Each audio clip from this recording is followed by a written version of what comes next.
রহমানের নেতৃত্বে আমরা আগামী সংসদ নির্বাচন করব। যে নির্বাচনে আনন্দকে গুপ্তাচি এলাকাবাসী বিপুল ভোটে জয়লাভ করাবে ধানের শীষের প্রার্থীকে।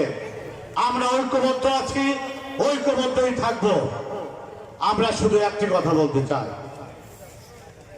আপনারা জানেন খুনি হাসিনার 17 বছর আমরা বগুড়াবাসী নির্যাতিত ছিলাম, বঞ্চিত ছিলাম।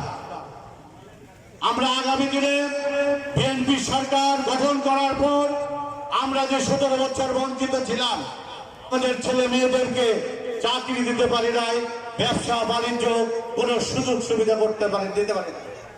সেটা আগামী 17 বছরের হিসাব নিকাশ বিএনপিকে ক্ষমতায় এনেই আমরা সেটা পূরণ করতে চাই। আমরা আদম থেকে দুপচাচিয়ার বিভিন্ন বিএনপি ক্ষমতায় থাকা অবস্থায় সব কাজ তো করতে পারে নাই।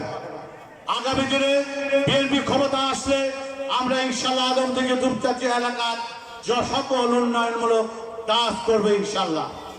আপনাদের চিন্তা করতে হবে না, আমরা সবাই ঐক্যবদ্ধ আছি। আদমদিঘির স্বার্থে, দুপচাচিয়ার স্বার্থে আমরা এক অভিন্ন। আমরা সবাই ঐক্যবদ্ধ থেকে আদমদিঘি উপজেলার বাসী সকলের আমরা স্বার্থে আমরা এগিয়ে আসব। সকলকে আমরা সহযোগিতা করব, উন্নয়নমূলক কাজ করব। আমরা শুধু আপনাদের দোয়া চাই। আপনারা আমাদের জন্য দোয়া করবেন, দেশনেত্রী বেগম খালেদা জিয়ার জন্য দোয়া করবেন, দেশ নায়ক তারেক রহমানের জন্য দোয়া করবেন। আপনাদের দোয়ায় আজকে সুস্থ আছে। আপনারা নফল নামাজ পড়ে রোজা থেকে খালেদা